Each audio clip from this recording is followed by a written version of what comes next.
What is going on, everybody? Phoenix Gaming here. Thank you for stopping by, and today we are going to be going over a Outriders demo 1 week later dev update.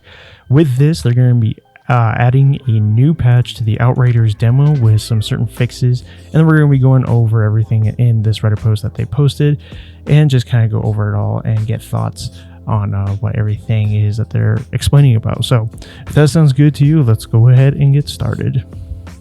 So starting off, it says, "Hello everyone, it's hard to believe that a week has already flown by since we released the Outriders demo to take to the world. From the bottom of our hearts, thank you so much to everyone who has already taken their first steps into the world of Outriders."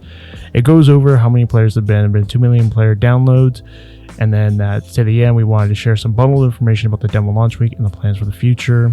And please use the bold font to find the issues that interest you the most.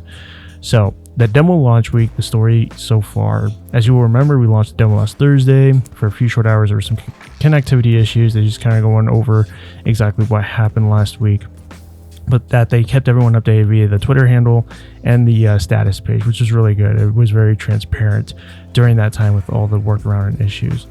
So since launch, they've been having tracking issues and providing temporary workarounds for that we are able to recreate on their side. These workarounds can be found in the demo help and tracking thread, but our actual goal is, of course, to ensure that these issues won't affect players to begin with, which brings us to what's next. So now on their what's next, the plans for the demo and for launch, as mentioned previously, any patches and changes for the demo need to be carefully balanced with our work towards launching the full game. Nevertheless, here are the plans for the future of the demo. So they're going to have a patch in the pipeline and are intending to release it as soon as it passes testing, about early next week. And what this will include is the resolutions that apply to all platforms, added a motion blur toggle, made minor tweaks to frame rate output for certain items and cutscenes. However, we are working on a more comprehensive fix for the future for all platforms, made improvements to cut down on the time it takes to matchmake on all platforms, and then made other minor improvements and fixes. For PC only, additional resolutions that apply, fixed a crash that repeatedly occurred when opening the menu or inventory, fixed a bug that deletes player gear if their connection drops out during a transition, improved subtitle display and synchronization during the Bad Day quest. For Xbox platforms, fixed menu prompts not displaying correctly in supported non-English languages, and then for PlayStation platforms, fixed store links on the Buy Now button in the lobby. Note that while the in-game button will be fixed with the patch, you can still search the PlayStation Store for Outriders should you wish to already pre-order it, and then fixed bug that was causing an audio desynchronization and cutscenes. So continuing on, changes to the demo. A backend update to the demo will be done during a short maintenance on Friday, March 5th at 3 p.m. GMT, so that will be tomorrow. This change should be quite seamless. It will not require you to download a patch. We are pre-announcing it now in order to give you advance notice of the changes. Some of these changes, specifically those related to enemies, are in response to feedback we've seen from coming in players, as well as what our own backend metrics are showing us. Other changes are intended to only affect the demo and may not be implemented in the full launch build. We would like to issue an explanatory note of caution before getting into the changes. While we have balanced the main game with a certain progression system, this progression may be impacted by heavy farming of gear and our mods in the demo, as some players are front-loading a lot of that progression, such as by trying to fill their mod library or acquire multiple legendaries within the demo content already. Their experience of parts of the main game may well be impacted.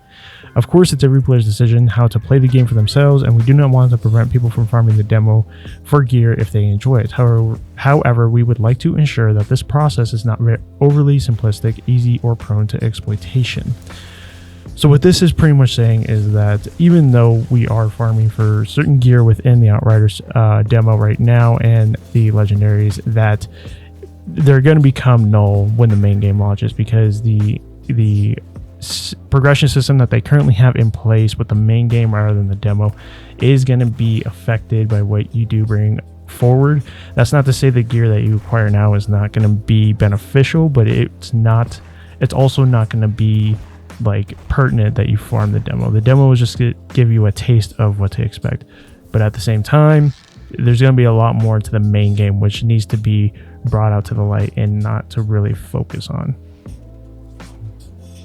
Alright, so what's changing? Changes to captains. The captain mob ability Healing Light will have its effectiveness reduced. The captain mob ability from the Ashes of Phoenix Aura will have their cooldowns increased, and then some players are finding it hard to fully kill captains who would trigger these abilities, making for a frustrating rather than a challenging but fun encounter.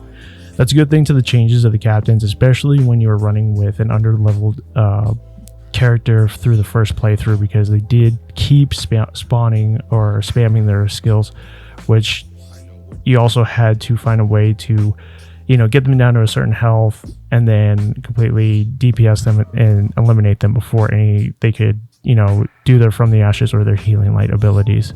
Changes to Goss. Goss will have his health points increased for repeat playthroughs. This is to ensure that he remains fun and challenging for players who are overpowered at this point in the story. Goss healing from his ability Steel Wall will be increased. This should be interesting. Don't know exactly how much of his health is going to be increased every time you do run it through a playthrough. Probably what might double every time you do it, but we don't really have the stats on it until they actually run the back end update tomorrow. So definitely keep an eye out for that one. So moving forward with the changes to loot drops, while we do not want to prevent farming runs, we get it. The loot cave discovered via the triple chest run as well as the store exploit do not feel to be within the spirit of the game. To that end, we are redirecting farming efforts to mechanics in the game that may be more enjoyable for players to play through and repeat. Epic items will no longer appear in shops and vendors within the demo. Chests will no longer drop legendary items. Side quest rewards on repeat runs will now have a chance to drop legendary items. Drop rates for enemies are not being changed at this time, as we feel that these are balanced quite well for the average player experience. Note that running this backend update now is also a way for us to preemptively ensure that such backend balancing can be a straightforward, low-impact method of also rectifying any excessive balance issues in the main game.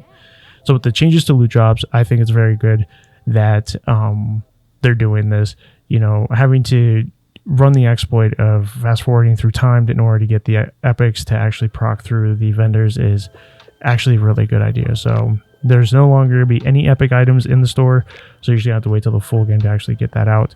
Chests will no longer drop legendary items. You can still do your chest farm for the accolade, but you're not going to be able to get any legendary items from that run.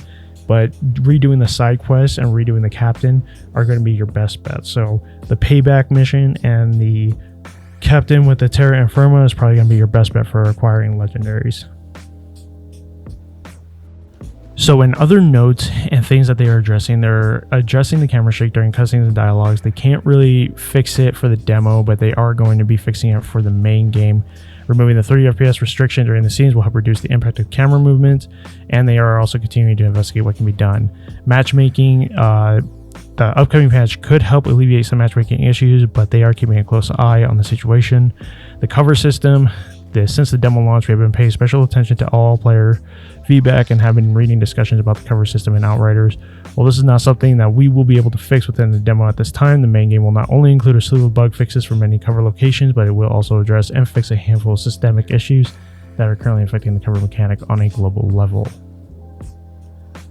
So lastly, for the items disappearing from player inventories, they are treating it very seriously and are trying to do their most to investigate the issue. In the spirit of transparency, which they have been very good at, they don't have a system in place that can restore and affect a player's complete inventory, but the teams are working hard to see what may be possible in the future, as well as being able to identify and resolve the underlying causes for the issue and investigate the feasibility of a restoration system, and will provide the community with an update to try to get affected players back on their feet. And then for the cheating and players using obvious exploits, they are aware of a handful of players who are using third-party software to alter the game files to save data in their favor. While we cannot go into details in order to not give such players an insight to our systems, we would like to assure all regular players that we are able to identify cheaters with relative ease via our backend system, and that their actions should not affect your regular playing or your co-op experience. Finally, we are continuing to work hard on polishing the main game ready for launch on April 1st. We are continuing to track player feedback and bugs coming out of the demo. We would like to close out this update by once again thanking everyone for playing Outriders demo and sharing your feelings about it with us here. Can't wait for you to experience the full journey. So that was the Reddit post that they released just a few moments ago. And overall, I think it's really good. They're really keeping us informed about what's going on with the game. They're really keeping us informed about what they plan on doing to help fix certain issues, especially before the actual launch of the Outriders on April 1st. And even though that there are probably some issues that they can't get done right away, at least they have the knowledge and the ability to look at it and come on it head on, just to make sure that it doesn't affect us while the main game comes out, and that we're trying to do what it is that we're trying to do and have fun and not be a hindrance for anything within the system. But other than that, guys, what do you think? What do you think about the patch notes coming out of the backend system? I think it's really good that they're keeping up with what the player feedback is and being transparent to the community. So it's definitely a 5-star rating with them right now. But let me know down in the comments section below, what are you looking forward to with the patch? What do you think about the company? What do you think about everything that Outriders has to offer? But other than that, guys, that is it. If you found this video helpful and informative, you can help support by simply rating and sharing this video. Make sure to hit that like button, subscribe, and turn on your notifications so you don't miss any Outriders content. As always, likes appreciated, subs respected, and I will catch you around next time. Take care.